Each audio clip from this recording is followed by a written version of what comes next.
Hello and welcome back. Eddie Radosevich, Bob Przybylo, back in the SoonerScoop.com studios. OU with a big game on Wednesday. Big couple games coming up at the Lloyd Noble Center, returning home 13-3 now since we checked in. They've lost their first three conference games, obviously, to Alabama, Georgia, as well as the Texas A&M disaster last week, Bob. Let's just start here because I think that anybody that is taking this content in, welcome back. Thank you. I'm sure that there's not a whole lot of people happy with OU basketball right now. It's so weird to me because 13-3, obviously the 0-3 in conference play right now. There's a lot of people, myself included, hand up that you watch these first three games and the way they've unfolded. It's a lot of what we've seen over the first 3 years. And what would be, if you want to be glass half full, is there a glass half full right now? Is there a difference in what they've done here over the course of the first three conference games in comparison to what we've seen over the first 3 years of Porter Moser's experience? Maybe two things you hang your hat on, and neither one of them has actually happened just yet. So you're kind of hoping. One, Mo Wagee seems like he's going to be a player during the SEC. Sure. Now, all that can change. He gets 2 fouls in 3 minutes. You got to take him out, and he's ineffective. There's nothing you can do there. And you have to believe that Jeremiah Fears is mentally tougher than what they've had the last couple of years. Because, agreed, Grant Sherfield, Javion McCollum, we've been through this third straight year where we're seeing the point guard wilt under the conference pressure. But Jeremiah Fears comes from a family that knows a thing or two about basketball. He knows what it's going to take to try to be successful. He just has to turn it around. Give him that time. This is the first valley that he's had. He's had a lot of peaks in those first 2 months. First valley. Now he's got to figure out what does he have to do to be successful. Getting as high as, I believe it was number 4 in the Bleacher Report draft board or draft projection going into this summer. But at the same time, he's much more talented than his predecessors were at the point guard position for Oklahoma. You just got to continue to get some development. And, I think that when you look at the big picture right now with Oklahoma basketball, if you would have said that they were going to be 13-3 through the first 16 games, I don't know one person that would have said, no, thank you. But because of the way it's gone over the last three, the Alabama ass whooping, which I get, it's going to happen in Tuscaloosa to a lot of people. Didn't happen last night, but it's going to happen to a lot of people. I do think that the Texas A&M game, the way that you lose that since we last talked to you all, blowing an 18-point lead, you give up the 18 turnovers that led to 30 points for the Aggies without Wade Taylor, which was kind of the double punch in the gut. They played well in that game outside of 8 minutes, but you got to be able to continue on. And obviously that starts on Wednesday night at 9 o'clock. Yes, that is 9 o'clock. It's going to be a late tip-off in Norman. It's kind of interesting. Both of these teams coming into the game tonight or on Wednesday at 0-3 for the start of the SEC play. Yeah, we just had an 0-3 showdown with Arkansas, LSU, and now we're getting another one, OU, Texas. And Porter Moser really is trying to, get away from the must win. We all know it. We all feel it. But he's like, no, it's not must win. We just have to play better. If we play better, we're ultimately going to win. And you could hear it from Jaylen Moore. You hear it from Porter, trying to really talk about the positives. We've done a lot of good things. Now, when it's clutch time, when it's winning time, we haven't done it. Sure. We've not made those plays. In those moments, we've fallen short. But we did a lot of nice things the last 2 games. Let's carry that into this one instead of being down in the dumps about the 0-3 start. I thought there was a little bit of leadership there, especially in the first half with as poorly as they played in Athens on Saturday evening. I thought you saw a little bit from Duke Miles. I thought you saw a little bit from Kobe Elvis in a bounce-back game. I thought he did not play well against Texas A&M. That's why I think in a way it was almost like, I think I tweeted after the game, that was almost more depressing than I thought it was going to be in the second half because they did play well in the first half. It is what it is on the road. Now you come back home tonight on Wednesday to protect home court. You got 2 games coming up. Really, we talked about it this morning on radio. The next 3 games, Texas on Wednesday, South Carolina on Saturday afternoon, and then you're off all week in the midweek next week with a trip to Fayetteville next Saturday. These next 3 games, I don't want to make a grand proclamation. You do have opportunity, though, to get back to 500. You certainly have an opportunity to win the 2 games this week on your home court. And if you get to 2-3, maybe you have a little bit more of an inroad than you thought you did. right now at 0-3. Exactly. I mean, because of the fact what we've seen so far, those wins against Michigan, Arizona, Louisville, those are carrying their weight. Those teams are playing exceptionally well, especially what Michigan and Arizona have done during the last month. So the wins that didn't resonate last year are this season. So now just take care of some business. We get it. They're not going to go like 10-8 in SEC play. If you can get to 8-10, maybe even 7-11, if you have the right 7 as part of your victories. But it's got to start Wednesday, and I know we all believe that they can get on a little run. It's what Jaylen Moore talked about. It's just getting that first one is so tough, but it's so imperative, and it's got to start against the Horns, a team that Porter Moser has not had a lot of success against in his 4 seasons in Norman. But if you can get the bounce back from Jeremiah Fears, I think that's going to be crucial early. He's just struggled so mightily in the first half so far. 2 points or less in all 3 games. That can't happen. He's got to have a nice start, and then I think he'll calm down, and then the rest of the team will calm down with him. It's kind of incredible when you look at Oklahoma's those 3 non-conference wins. When you talk about Michigan, Louisville, and Arizona, Michigan and Louisville, I'm surprised that Pat Kelsey's been able to keep that thing above water with Louisville. They go to Syracuse on Tuesday night, win by 20 points at the Carrier Dome. But Arizona, I think, is going to be one of those teams that as they start rolling here, and as of late, they've had nice victories, had the back-to-back win this in Cincinnati and Morgantown, and then they come back, beat the hell out of Baylor on Tuesday night. We might look back at that and go, how the hell did they beat Arizona at that time? Now, they're starting to play better, but at the same time, there has been a Texas problem with Porter Moser, losers of 7 consecutive games, 8 of the last 9. And Porter Moser did talk to the media on Tuesday afternoon about Texas, as well as Jaylen Moore gave his thoughts on the Horns. Well, they've always been uber talented, uber length. To beat them tomorrow, they have some elite scorers. They got some elite. They're defending too. They're doing both. Trey Johnson, the freshman, just phenomenal shot maker at all levels. Mark Pope's done it a long time in a Power 5 conference. Kaluma, we've seen a lot at Kansas State. Shadrack, he's been there. Mark, we've seen Mark at Arkansas. So they've got a lot of scoring power, and then they play really hard on D. So we're going to have to be able to make them. They have an ability to make tough shots. We got to just continue to fight through and make it tough, because they have a number of scoring options with it. Yeah, for sure. Just stay together. The beauty of this game is we get another chance to go out there and play and to compete. So we're only 3 games in. It's early in the conference schedule. So we can go on a run, rack some wins, and put some more wins together. So the message is just stay together, because we get another game, and another game we go out there to compete. They're a good physical team. They're a good basketball team. They run out in transition. They got top offense, top defense in the country. It's going to be a great test for us. But we're going to have a great scheme and a great game plan to go out there and execute and get the W.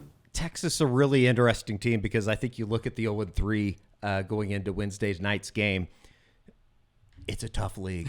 I don't know what else to say. Their 3 losses at A&M in College Station. They got beat by 20 in a game that kind of got away from them late. That was a couple possession game there. With and when Taylor was playing. 10 minutes with Wade Taylor for A&M. And then you have 2 home losses to Auburn and Tennessee, the number 1 and the number 2 team in the country. I can't really fault them, but it is going to be important, and it was something that you wrote on about on Wednesday morning or Tuesday night on Soonerscoop.com, was Mo Wagwe's presence. That has been a very, very impressive run here as of late with the last couple games, and especially here in SEC play. He's given you a little bit more than I think anybody would have thought he was going to give you at the beginning of the season. Yeah, with Mo, there's three things. He's going to rebound, he's going to block shots, and he's going to commit fouls. And you just need that last I'll take 2 or 3. You'll take 2 of those 3. The last one, if he can control those silly fouls that he's made throughout the course of his entire career, which Report mentioned, inconsistent plays, inconsistent minutes. Like, you've earned that right by the way that you've played. But what he did, the first half against the Aggies, and then all of Saturday in Athens, he was one of the better players on the entire court. And he's shown that he's can be more. He's had some really nice passes, some touch passes for some assists. You get 10 points, you get 3 boards, 2 assists, three steals from Mo. Like, how does that even happen? But if he can continue at that type of level, then you feel like you have a real interior defender who can protect the rim, protect the backboard, get those rebounds, and then we'll kind of see, can you go from 10 to 15 minutes to now 20 minutes? He hasn't played 20 minutes the entire season, so you got to slowly work his way into that area. But if he stays on the court, stays out of foul trouble, I think he can do just that. Porter Moser talks about Big Mo's bigger presence in the Oklahoma lineup, getting on the floor a little bit more here as of late, and here he is on Tuesday. Length, athleticism, size are a premium in the portal. I mean, he played for Coach Huggins, played for Nate, was in the Final Four, but length and athleticism. In this league, we were trying to find a big, and it was just, I mean, not to get into the weeds of portal recruiting, but what it was going for, late in the, big. We just thought we got a guy that's a great guy, length and athleticism, and to his credit, inconsistent minutes is inconsistent play a lot. And his has been inconsistent. Sometimes Luke, depending on the ball screen coverage, goes in. With this length and athleticism, we went with Mo, and he was at his mind right, game right, was ready, and he made his minutes count. And you just got to have more guys doing league play. You need as many guys playing well against the competition we're playing with against. It's just, and I thought Mo played really well. Just talking to him about his value. So this is really valuable, Mo. Like, you rolling, as hard as you were rolling to the rim and attacking the rim, that brought value. Whether you got it or not, they got to bring the backside. Your ability to cover a lot of ground defensively. Your presence was felt. Is to keep glorifying that with them. Because sometimes having your presence felt defensively isn't the most glorifying thing in them right now, especially these days. And to let him know to glorify, man, you impacted us. You impacted our team. And I thought it was contagious. I thought our guards were better than they've been defensively. And I thought it was contagious. Mo Wagwe coming off his second best production in an Oklahoma uniform, as you said, Bob. 10 points, 3 rebounds, 2 assists, 2 blocks, 3 steals. I mean, you'll take that every night. Something else Oklahoma would take is 9 for 11 from behind the arc from Bryson Goodine that they wasted against Texas A&M. There is something, and this is something that we always talk about in college basketball world, and you see it a little bit with role players in the NBA. Guys are going to shoot better at home, and that's why this week becomes so important for Oklahoma to dig themselves out of this hole. Yeah, I don't even know if 1-1 would be enough. When you're playing 2 of the other teams that are 0-3 going into the week, this is your chance to get right. And then you'd have an entire week to then get ready for Arkansas. But coming off a 2-game winning streak, you'd be feeling a heck of a lot better about yourselves. And it can definitely be done. There's no doubt about it. But they're going to need Bryson to probably do not 9 for 11, but if he can make 2 or 3, sure, that eases the burden off of a lot of other people. And we'll see what Duke Miles, and Kobe Elvis, because there's no doubt they're experienced. We know that, but they haven't been experienced at this type of conference grind. And sure, that's why my question, Jaylen Moore, is what's your message to them? You've been through this. You understand what the ups and downs of this are like.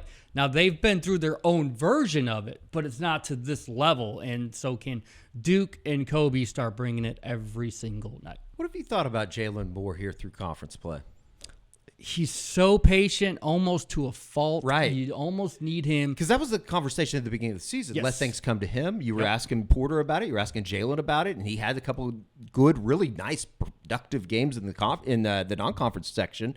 But now it's almost like, all right, we need you to speed up a little bit more. You need to give us a little bit more than what you have. You've got to assert yourself just a little bit earlier. He had the 11 points at halftime against Georgia, and then him and Fears, they didn't score at all until the final 4 minutes, and that was Moore scoring 6 there in the last 4 minutes of the game when it didn't quite matter. So he's got to find that balance, because you can tell he doesn't want to force the action, because I think he knows that puts him in a spot he's not comfortable with, doesn't really help the team. But so that's up to Porter and staff to try to figure out ways, get it to Jalon in a spot where he can create and make something happen and do it nice and early. But we've noticed a lot, that first spurt from Moore usually isn't all that great.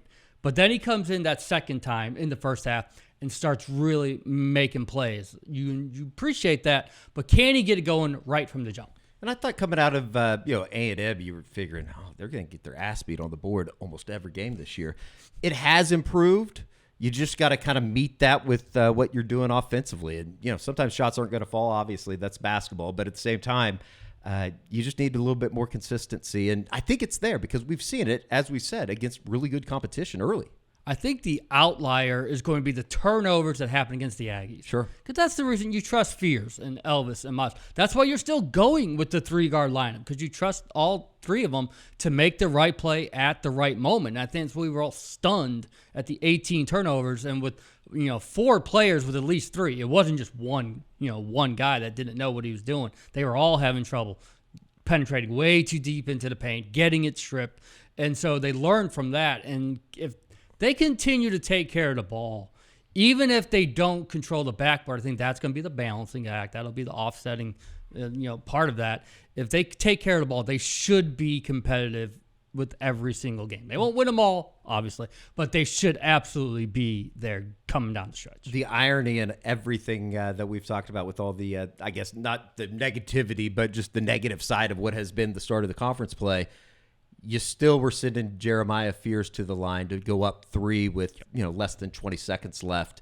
Who knows if he's able to make the front end of a 1-on-1? You can't do that against really good teams. And I guess the irony is that Oklahoma leads the SEC in free throw shooting, which it was a little bit of a surprise to me at 80%. So we'll see. It should be, if nothing else, very interesting come Wednesday night at the Lloyd Noble Center. Make sure you get a nap before you head over on Wednesday evening. It's going to be a late night. And you got the red panda coming at halftime. This might be the latest she's ever performed.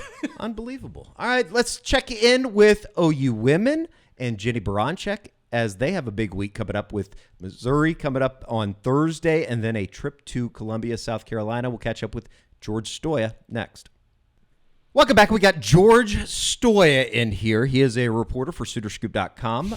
And welcome back, George. Hoops Report. OU women now 14-3, 2-2.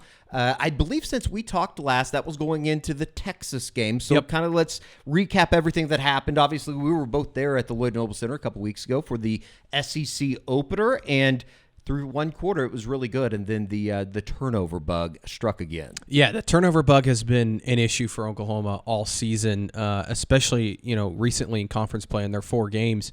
I think the latest game, Texas A&M is the only one that they have less than 20 turnovers, and they had 19 against A&M, which was pretty much a blowout win. But you look at their 4 contests, and I think it's 27 against Texas, 31 against Tennessee, and they still escape that game. We can talk about that game in a second. And then Mississippi State, which they lose on the road, a game that I think they probably should have won.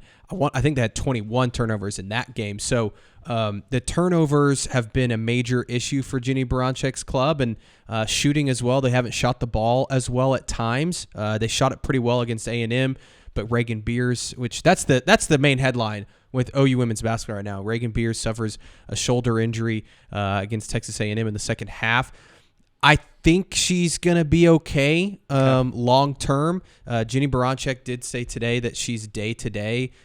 We'll see. I don't think she's practiced this week, really. I would be surprised if she plays against Missouri on Thursday night. We'll see. But if you told me she plays on Sunday against South Carolina, I don't think that'd be shocking. Yeah, and that's the big one coming up on Sunday afternoon, taking on the the powerhouse that is South Carolina. Say what? They're number 2. Number 2 South right Carolina. now in the country. Yep. I would imagine that they're going to be a favorite to get to the Final Four. Obviously, unbelievable program out there. Yep. It'll be kind of a good barometer test, but there was a road win after the Texas win. They went on the road. They beat Tennessee, held on despite the 31 turnovers, but they did shoot the ball decently well. Went 8 for 25 from behind the arc. Peyton Verhulst led Oklahoma in scoring out in Knoxville, 16 points. Reagan Beers had 13 points, 8 rebounds.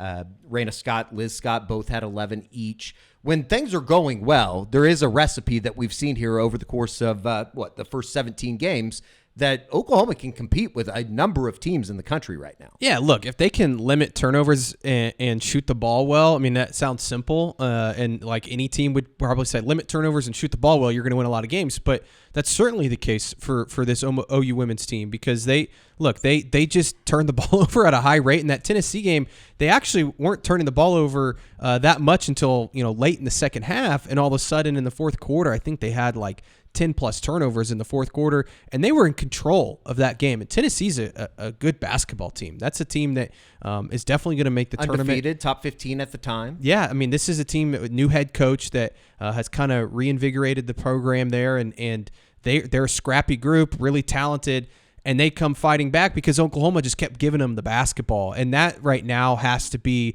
I know Jenny Baranchek's talked about this a lot, it's just taking care of the basketball. Sure. And, there were some signs of positivity against A&M, but I think you're also, Eddie, just going to have to live with this team turning the ball over a little bit, and they shoot themselves out of it sometimes too. But, when they're on, and especially when Nevaeh Tot is really running the show and play, Nevaeh Tot really makes this thing go. And I think I said that on last episode, but she can also, if she's not on, and like she was kind of late in that Texas game turning the ball over, it can become an issue. And then Peyton Verhulst, this team kind of go. What you're getting from Reagan Beers just about every game as long as she doesn't get in foul trouble, which she did against Texas. Right. But she's going to get 15 and 10, 18 and 12. Like she's going to give you hers. Peyton Verhulst, if she's on, Oklahoma's a tough basketball team to beat. But she shot them out. I think she was like 1 for 10 from 3 against Texas. Like that's just not very good. But when she's really on, and she's kind of their leading scorer and kind of their go-to on offense, this team can play with just about anybody. 2-2 in conference play. Yep. Has anything happened over these first 4 SEC games that has dampened your expectations for what this should be or what this is or where they could go here moving forward into, I guess, the heart of basketball season? I think the Mississippi State loss is one that stings a little bit because that's a game that I think Oklahoma felt like they should have won. Now, Mississippi State's a good team, and winning on the road in the SEC is not easy, but you can live with losing to Texas. I mean, I think Texas is, you mentioned South Carolina as a Final Four team. I think Texas is right in that group too. LSU as well, which Oklahoma has in a couple weeks here. But, you can live with that. But the Mississippi State game, that's a tough one to swallow. Now, you look at the schedule coming up, Missouri, they should win on Thursday. Even if Reagan Beers doesn't play, I expect Oklahoma to win that game. Probably going to lose on the road to South Carolina, got Georgia, and then at LSU and Kentucky at home. So it's a tough schedule coming up. So I'll probably give you a better answer then. Sure. But I still think this team is a top 25 team. This isn't like the men's team that is kind of falling apart in conference play. The women have held break down the door. Get back in here in a second if you keep bad mouthing them. And I think the men can still get back on track. They got plenty of opportunities to, especially in these next 5 games. Sure. It feels like they can get back on track. But the women are holding their own, right? Like they go on the road, they beat a really good Tennessee team. I mean, that's to bounce back and do that after a tough loss against Texas, a game in which it felt like Oklahoma maybe could win in that fourth quarter, entered the fourth quarter tied. You still feel good about this OU team. You need Reagan Beers to stay healthy. You need Verhulst to keep shooting the ball well, and you need the rest of these players. Raina Scott's really stepped up in recent weeks. She barely played against Texas.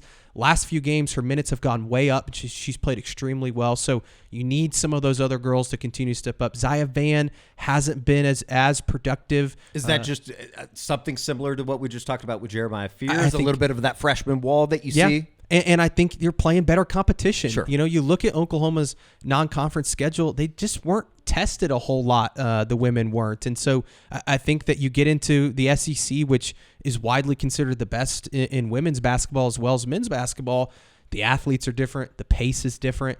It's just a tougher game. And so I think you're seeing that with Zaya Van is where maybe her game isn't as free-flowing as maybe it was previously. In the interim, though, particularly over the course of this week, ending on Sunday with the trip to Columbia, South Carolina, a lot of focus will be put on Reagan Beers and just her status going into the next couple of weeks. Because when you do play in LSU, obviously you would want her if she was available on Sunday against South Carolina with the size they have inside.